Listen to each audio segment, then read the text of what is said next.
వరకు ఇవ్వచ్చు, దాని బదులు పథకం ఇవ్వచ్చు కదా. ఏదన్నా తినేది నువ్వు తింటాము. ఈ బస్సులు ఏమి ఊరేగుతామా బస్సులలో కూర్చొని పనులు చేసుకొని కడుపు నిండటానికి మాకు లేక పేదోళ్ళం అందరము పేదోళ్ళమే కదా. బస్సులు దేనికి ఎందుకు పనికిరాళ్ళు ఉన్నారు చూసావా ఇప్పుడు ఆడోళ్ళు తెగ మీరు బ్యాగులు వేసుకొని తిరుక్కుంటాను వాళ్ళకి కావాలా బస్సులు. మాకు అలాంటి కష్టపడేళ్ళకి వద్దు, మాకేం ఆ బస్సులు వద్దు. దాని వల్ల ఏమన్నా నీ పేరు చెప్పుకొని ఆయన దింపేసావు నువ్వు మంచి చేసావు అనటానికి. మరి చూసుకున్నట్లయితే జగన్మోహన్ రెడ్డి కంటే పథకాలు ఎక్కువ ఇస్తారని ఓట్లు వేసారు, మరి ఏమైంది ఇప్పుడు? ఏమి చేశాడు? అన్ని తగ్గిస్తానన్నాడు. ప్రతి వాగ్దానం ఎన్నో ఆయన కన్నా ఇంకా ఎక్కువ ఇస్తానన్నాడు. ఏది డ్వాక్రా మహిళలకు ఏం చేశాడు ఆయన? మాకేమి 5 పైసలు చేయాల.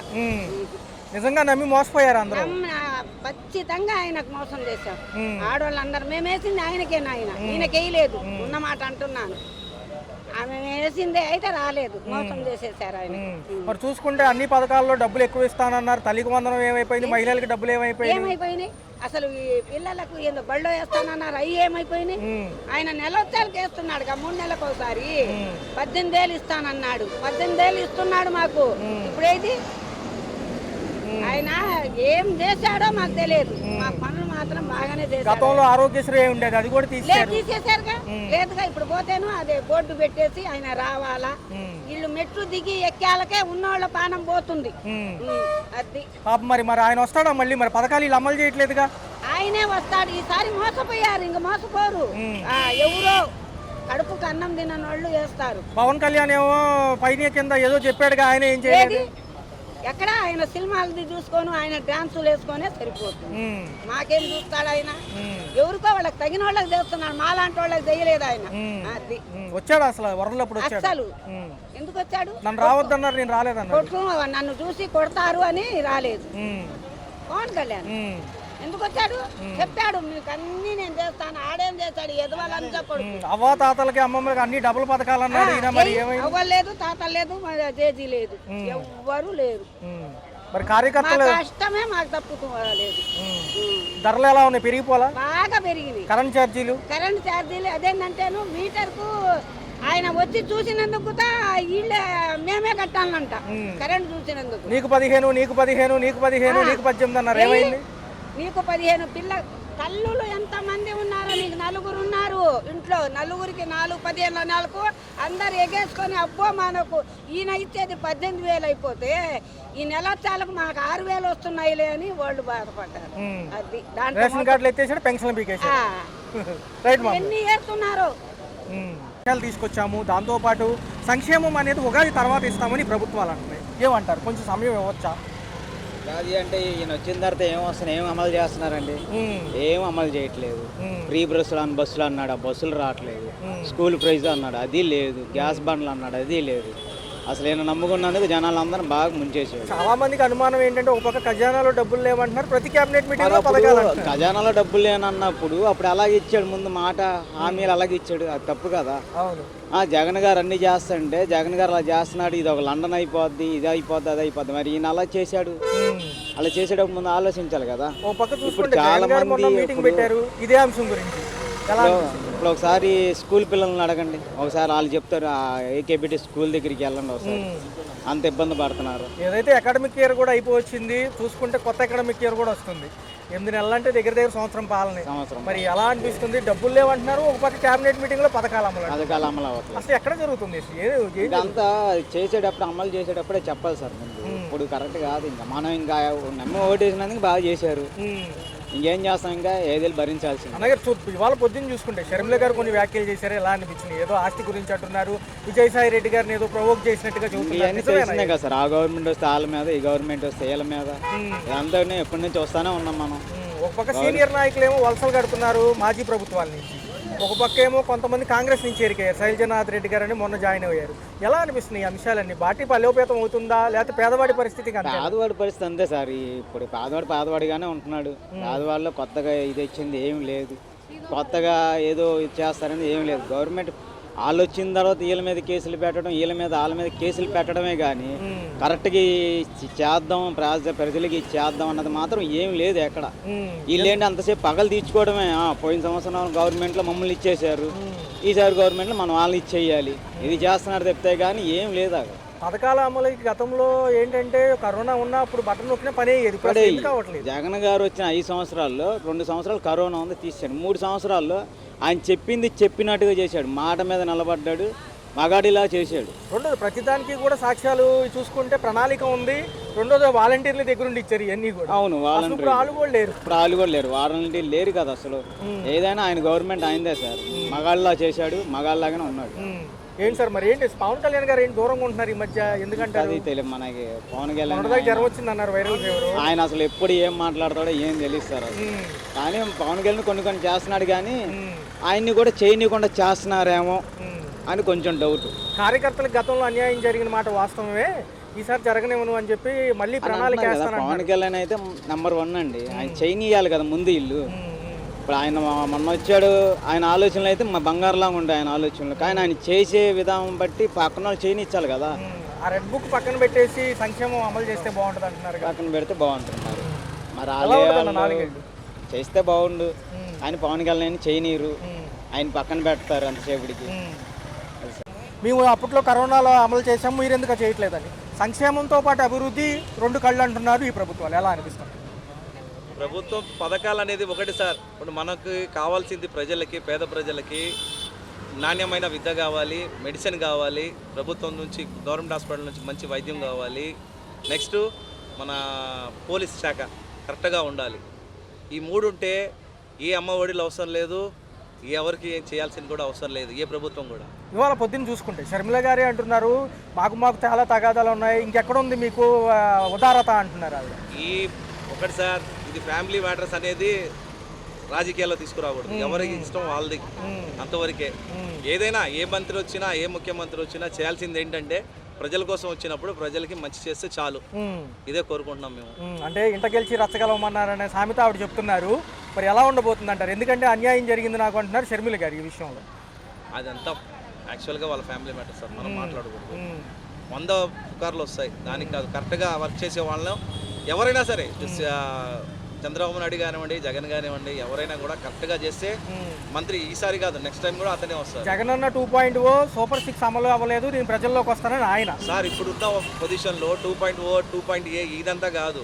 మనుషులకి ఏం చేసాం, పేద ప్రజలకు ఏమందింది, మన గవర్నమెంట్ హాస్పిటల్స్ ఎలా ఉన్నాయి, స్కూల్స్ ఎలా ఉన్నాయి, కాలేజెస్ ఎలా ఉన్నాయి, నెక్స్ట్ వచ్చేటప్పటికి మన మన వీళ్ళు పేద ప్రజలు ఉన్నారు కదా, హాస్టల్స్ ఎలా ఉన్నాయి, ఈ అన్నిటికీ పట్టించుకొని నీట్గా చేస్తే అదే చాలండి. 10,000 ఈ సంబంధించి ఏదైతే ఉందో ఖజానాలో డబ్బులు అందిన వెంటనే సంక్షేమం కూడా అవుతుందని ప్రభుత్వం. ఇప్పుడు ఖజానాలో ఎంత ఉందో ఎవరికి ఉందో ఎవరికి తెలుసండి. ఎవరు బయట పెడితే అది విని నలుగురు చెప్పుకోవడం తప్ప డైరెక్ట్గా ఎవరికి డీటెయిల్స్ ఇవ్వరు కదా. సామాన్య ప్రజలకి డీటెయిల్స్ వస్తాయా? ఇలాంటి వాళ్ళు మీడియా వాళ్ళు లేదని చెప్తే తప్ప ఇంకెవరికి తెలుస్తుంది చెప్పండి. అది ఏదైనా హామీలు ఇచ్చినా హామీలు ఇవ్వకపోయినా ఎంత ఉంది ఏంటనేసి తెలుసుకొని మాట్లాడితే రైట్. తెలవకుండా హామీలు ఇచ్చేసి ఇప్పుడు ఏంటంటే ఏ పార్టీ అయినా మైనస్ అవుతుంది. ఇటు వైఎస్ఆర్సీపీ కానివ్వండి, ఇటు తెలుగుదేశం కానివ్వండి, ఏదైనా మైనస్ అవుతుంది. కాంగ్రెస్ నుంచి కొన్ని చేరికలు కనపడుతున్నాయి, ఎందుకంటారు వైసీపీలోకి? చేరికలు అనేది అది మామూలే సార్, మీకు తెలియదే ఉంది. పొద్దున్న లేస్తే రాజకీయాలు ఇటు కాకపోతే అటు కాదు, ఇటుపక్క ఉన్న సీనియర్స్ కూడా మళ్ళీ బయటకు వెళ్తున్నారు. అవి మామూలే సార్, రాజకీయం అనేది చదరంగం సార్. ఇప్పుడు జస్ట్ ఒక్క ఉదాహరణ, కేరళలో సిపిఎం పార్టీ, ఆ సీఎం గారికి ఒక కారు కానీ, సొంత కారు కానీ, ఎక్కడైనా సెక్యూరిటీ కానీ, జెట్ సెక్యూరిటీ గన్ మీద కూడా ఉండరు, తెలుసు కదా. అలా వచ్చినప్పుడే ప్రభుత్వం బాధపడుతుంది. ఫైనల్గా 4 ఏళ్ళు ఎన్డీఏ భాగంగా వీళ్ళు ముందుకెళ్తాం ఎలా ఉంటుంది? పవన్ కళ్యాణ్ గారు దగ్గరగా ఉంటారా, దూరంగా ఉంటారా? అదైతే రాజకీయం సార్. ఎందుకంటే మొన్న ఫేవర్ నుంచి కనపట్టలేదు, కూటమిలో మొన్నటిదాకా డిప్యూటీ సీఎం ఇబ్బందులు వాళ్ళకు ఉంటాయి సార్, ఎవరికి మనం ఏం చేయలేం. అంతవరకు మనం 1.5 సంవత్సరం పాలన చూడొచ్చు అంటారా దగ్గర? తర్వాత ప్రజలు ఎలా ఉండబోతుంది? ఇప్పుడు 1.5 సంవత్సరాలు అంటే ఇంకా మిగతా 3.5 సంవత్సరాల పాలన వాళ్ళే చేయాలిగా, చేయాల్సింది, వేరే మారరు కదా. అప్పటి వరకు ఓపీ పట్టాల్సిందే. జమిలీ ఎన్నికలు వస్తే మధ్యలో 2027 నసీబ్ కి బాత్. సంక్షేమం కొంచెం సమయం అని వీళ్ళు, మేము అప్పట్లో కరోనాలో అప్లై చేసామని వాళ్ళు. జగన్ 2.0 అంట, ఏదో రోబో 3.0 లాగా మళ్ళీ వస్తానంటున్నాడు ఆయన కూడా. ఎలా అనిపిస్తుంది? వచ్చినా ఇప్పుడు ఇదే బాగుంది, 8 నెలల పాలనే బాగుంది. ఒకసారి ఎవడు చేయలేడు కదా. పొద్దున్న షర్మిల గారు ఏమంటున్నారంటే మా పంచాయతీ అయితే వెళ్తలేదు, మీరేంటి కార్యకర్తలకి చేసేదని ఆవిడ. వచ్చేది లేదు, చేసేది లేదు. అయిపోయింది. ఏదైతే ఆస్తి తగాదాలు ఉన్నాయో దాని గురించి పొద్దున్న ఎయిర్పోర్ట్ లో ప్రెస్ మీట్ పెట్టారు. మరి ఎలా అనిపిస్తుంది? అనుకుంటే సాగలే, అసలు గవర్నమెంట్ వీళ్ళని ఇక తీసేది ఏం లేదు. 30 సంవత్సరాలు వాడు 30 సంవత్సరాలు వెళ్తాడు, 30 సంవత్సరాలు వీళ్ళే వెళ్తారు. ఎన్ని కేసులు పెట్టినా ఇంటికి కూడా పీకలేరని ఆయన అంటున్నాడు జగన్ గారు. ఎన్ని కేసులు పెట్టినా ఇంటికి కూడా పీకలేరని ఆయన అంటున్నాడు. నిజమేనా? ఎంట్రుకలు అవన్నీ ఆ బూత్ మాటలు అనవసరం, బూత్ మాటలు మాట్లాడి ఇట్లా పోయారు. ఆ బూతులు మాట్లాడబట్టి ఇట్లా పోయారు. కాంగ్రెస్ లో నుంచి కొన్ని చేరికలు వైసీపీలో కనిపిస్తున్నాయి. శైలజనాథ్ రెడ్డి గారు నిన్న ఎవరో జాయిన్ అయ్యారు కాంగ్రెస్ వైసీపీలో. ఎలా అనిపిస్తుంది? వస్తారో లేకపోతే ఇటు నుంచి కూడా సీనియర్లు వలస కడుతున్నారు మళ్ళీ? ఈ కాంగ్రెస్ లో నుంచి వైసీపీలోకి వచ్చినా ఏం కాదు, వాళ్ళు ఎవరు పనికిరాని వాళ్ళే వచ్చేది ఇందులోకి. ఎలా ఉంటుంది మరి 4 ఏళ్ళు ఎలా ఉండబోతున్నారు? ఇప్పుడు ఈ 4 ఏళ్ళ బ్రహ్మాండం ఉండదు. మరి ఉగాది నుంచి అమలయ్యే మహిళలకు ఉచిత బస్సు కానివ్వండి, ఇంకా మిగతా సంక్షేమాలు ఉన్నాయి కదా. ఈ 4 సంవత్సరాలు కాదు, ఇంకొక 2 సంవత్సరాలు రాజధాని పోలవరం పూర్తి చేస్తే 30 సంవత్సరాలు కాదు 50 సంవత్సరాలైనా చంద్రబాబు ఉన్నా లేకపోయినా తెలుగుదేశం గవర్నమెంట్ ఉంటుంది. వాటికి ఎలాగో నిధులు వచ్చినాయి కదా, వాటికి ఎలాగో నిధులు వచ్చినాయి కదా, కూటమి కదా, అంతా కలిసే ఉన్నారు కదా, బ్రహ్మాండం వస్తాయి. పవన్ కళ్యాణ్ గారు ఉంటారా చివరి వరకు? అది ఎవరు చెప్పలేము, మనం ఎవరని చెప్పలేము. ఢిల్లీ ఎన్నికలు ఎలా ఉండబోతున్నాయి? ఢిల్లీ ఎన్నికలు కేజ్రీవాల్కి ఓడిపోతున్నాడుగా, చూపించారుగా. Okay right. తర్వాత చూసుకుంటే ఈ పథకాలతో పాటు అభివృద్ధి ఒకవైపు అనేది టీడీపీ చెప్తుంది. ఫస్ట్ ఏమండి, సంక్షేమ పథకాల పేరు మీద ధరలు పెంచి సామాన్యుడు నడ్డు విరగొడుతున్నారు. దీని మీద మరి ప్రజలు ఏమని ఆలోచిస్తారో తెలియదు, కానీ ప్రజలకు మాత్రం బాగానే నష్టం ఉంది. సంక్షేమ పథకాల పేరు మీద వాళ్ళు తినడానికే సరిపోతుంది, ప్రజలకు మాత్రం అయితే న్యాయం జరగదు. ఇప్పుడు 100 మంది కట్టే ట్యాక్స్ కి 5 మందికి పంచి పెడతాం అనేది ఎక్కడ సంక్షేమం అండి? మరి 100 మందికి చేరాలిగా, అటువంటిప్పుడు ఆ సంక్షేమం అనేది మరి 95 మంది ఎందుకు అన్యాయం అయిపోయారు? మరి అంటే ఎలక్షన్స్ లో ఎన్నో చెప్తాం, ఇవన్నీ చేస్తామని వీళ్ళే అంటున్నారు. అది వాళ్ళ స్వలాభమే, కానీ ఏ ఒక్కడు కూడా మనకి న్యాయం అయితే జరగదు. మేము ఎప్పుడు చేసుకునే పని మేము చేసుకుంటూనే ఉండాలి, మేము ఎప్పుడు చేసుకునే పని చేసుకుంటూనే ఉండాలి, అంతే. ప్రజలకైతే న్యాయం అయితే జరగదు. అది సార్ చూసుకుంటే మరి ఈయన జగనన్న 2.0 అని మళ్ళీ వస్తానంటున్నారు. ఒక పక్క షర్మిల గారి వ్యవహారం కూడా జరుగుతుంది. ఎలాగుంటుంది? ఏమండి, ఎవరు వచ్చినా ప్రజలకైతే న్యాయం చేయరండి. ఇప్పుడు జగన్ వచ్చినా లేకపోతే పవన్ కళ్యాణ్ వచ్చినా తెలుగుదేశం వచ్చినా సరే పక్కాగా అయితే మాత్రం జరగదు, అంతే. సంక్షేమ పథకాలు ఉన్నంత వరకు దేశం బాగుపడదు. అభివృద్ధి అంటారు, కానీ అభివృద్ధి అంటే ఏంటండి? 10 రూపాయలు ఉన్న వస్తువు 100 రూపాయలు అవటమా అభివృద్ధి అంటే? 10 రూపాయలు అనేది 5 రూపాయలు అవ్వాలి. కాస్ట్ ఆఫ్ లివింగ్ అనేది తగ్గాలి, కానీ పెరగకూడదు. చూస్తే ఎలా ఉంది సార్? సరుకుల ధరల కాడి నుంచి ఒక పక్క ఈ కరెంట్ ఛార్జీలు కూడా ధరలు అయితే పెరుగుతున్నాయి, సరుకుల ధరలు అయితే పెరుగుతున్నాయి. కొత్తగా స్మార్ట్ మీటర్లు అంటున్నారు, విద్యుత్ ఛార్జీలు పెరిగే ఉన్నాయి కదా ఆల్రెడీ, మళ్ళీ రీఛార్జ్ ఏంటి? ఏమండి, ప్రజలు సామాన్యులు ఎవరు మాట్లాడగలమండి? సామాన్యుడు అసలు మాట్లాడగలమా? వాళ్ళు మాట్లాడుకొని తగ్గించడం అనేది పెంచడం వాళ్ళే చేసుకోవాలి. మేము మాట్లాడినంత మాత్రం వాళ్ళే తగ్గించరు, అంతే. 4 ఏళ్ళు చూడాల్సిందేనా ఏం జరిగింది అనేది? ఏం చూసినా మా బతుకులు ఇంతే, ఏం చూసినా సరే మా బతుకులు ఇంతే, అంతే. ఇప్పుడు ప్రజలకు కష్టపడి ఇబ్బంది పడుతున్నారు కాబట్టి వాళ్ళకి గవర్నమెంట్ పెడుతున్న మంచి పద్ధతి. కాకపోతే అది అందరికీ ఇబ్బంది కలిగేట్టుగా చేయాలా. ఇప్పుడు మా ఆటో కార్మికులు ఉన్నాము, ఎంప్లాయీలు ఉన్నారు, వచ్చే జీతం వాళ్ళకి సరిపోదు. కొంతమంది ఆ 10 రూపాయలు మిగులుతాయని ఆశపడి ఎవరైనా ఉంటారు. దానివల్ల మా దానికి మా ఆటో వ్యాపారానికి దానికి సంబంధం ఏమి కష్టం ఇబ్బంది లేదు. కాకపోతే ప్రజలను దృష్టిలో పెట్టుకొని వాళ్ళు గవర్నమెంట్ వాళ్ళు కూడా చేస్తారు కాబట్టి మనమేమి బాధపడవలసిన అవసరం లేదు, మన కోసమే అనుకోవటమే. మరి 8 నెలలు అవుతున్నాయి పథకాలకు సంబంధించి కొంత పథకాలు ఎందుకండి?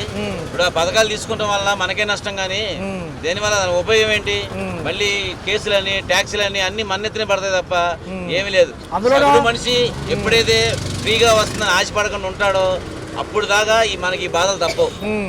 ఆశపడకుండా మన వ్యాపారం మనం చేసుకోవాలి, మన పని మనం చేసుకోవాలి, మన రూపాయి మనకు రావాలి అనుకోవాలి తప్ప వాడు రూపాయి మనకు వస్తే చాలు ఏ పని చేయకుండా తిరగదామని అనుకున్న వాళ్ళకి ఏమి చేయలేము. జగన్ గారు 2.0 అని మళ్ళీ వస్తామంటున్నారు జనంలోకి. ఎవరు వచ్చినా ఏమొచ్చినా ప్రజల్లో ఈ అభిప్రాయం పోనంత కాలం ఇలాగే ఉంటది. అది ఏదైనా మరి అభివృద్ధి చూపించగలరా? 4 ఏళ్ళు ఎవరు చేస్తారండి? మన ఇంట్లో బాగోపోతే మనం చేసుకోవాలి. అలాంటిది 100 మంది కుటుంబ సభ్యులందరికీ కష్టం వచ్చిందంటే ఎవరు చేస్తారు? మనం కూడా కొద్దిగా సహాయం చేయాలి, దానికి తోడ్పడితేనే ఏదైనా ఉపయోగం. పవన్ కళ్యాణ్ గారు తీరుగట్లు ఎలా ఉన్నాయి? పవన్ కళ్యాణ్ గారైనా ఎవరైనా సరే ఏమి చేయదండి, ప్రజల్లో మార్పు రావాలి ముందు. రైట్ సార్, రైట్ అండి. అవి కొంచెం చూసుకుంటే పర్లేదా? మామూలే. 8 నెలల పాలన వచ్చేసిన గవర్నమెంట్ ఏది వచ్చినా ఈక్వలే, ఏది ఉద్ధరించేది లేదు. ఏంటి మరి వాళ్ళ షర్మిల గారు మాట్లాడుతున్నారు వాళ్ళ అన్నయ్య గారికి ఆస్తి తగాదాల గురించి, విజయసాయి రెడ్డి గారు కూడా ఇవాళ ప్రెస్ మీట్ పెట్టారుగా పొద్దున్నే. ఆ. మరి మరి ఎలా ఉంటుంది సార్? అంటే కేంద్రం కూడా సపోర్ట్ ఉంది కాబట్టి 4 ఏళ్ళు ఎలా ఉంటుంది? ఇది చెప్పలేను సార్, జరుగుతూ ఉంటాయి అంతే. మళ్ళీ జగన్ గారి సంక్షేమం లేట్ అవుతుందని మళ్ళీ ప్రజల్లోకి వస్తానంటున్నారు. అదేంటి, ఎవరు ప్లాన్ చేయాలి. మీకు ఎలా ఉంది 8 నెలల పాలన ఎలా అనిపించింది? యావరేజ్ అండి, ఏదైనా ఒకటే. ఒక సంవత్సరం అవుతే కానీ చెప్పలేమంటారా? పిల్ల లేదంటే పిల్ల పుట్టంగానే పెద్దది అవుతుంది కదా, వస్తాను. ఈ ఉగాది నుంచి ఎలా ఉండబోతుంది? పథకాలు ఇస్తామంటున్నారు. చెప్పలేదు, ఇచ్చినప్పుడు చూద్దాం. మరి ఏంటి సార్, లోకేష్ గారు ఉన్నారు, డిప్యూటీ సీఎం పవన్ కళ్యాణ్ గారు ఉన్నారు, చంద్రబాబు గారు ఉన్నారు, వీళ్ళందరూ ఎలా చేస్తారంటారు? ఇవన్నీ మామూలే సార్, ఇవన్నీ వాళ్ళేం కొత్త నాయకులు కాదు, పాత నాయకులు. దాన్ని బట్టి మీరు అర్థం చేసుకోండి. విద్యా దీవెన, వసతి దీవెన ఇవన్నీ ఎలా ఉంటాయి? అవన్నీ ఏమంటున్నాడు, ఇచ్చేవాడికి ఇస్తున్నాడు, ఎవరినోడికి. మరి పథకాలకు అమలు డబ్బులు లేవంటున్నారు ఒక పక్క. ఇవన్నీ మనం చెప్పలేం. అమరావతి, పోలవరం, విశాఖ ఉక్కు ఏమంటారు? ఏమో మనం చెప్పేది ఏముండదు. ఇంకా సమయం ఏమొచ్చు అంటారు అయితే? ఇంకా లేదా. ఓకే.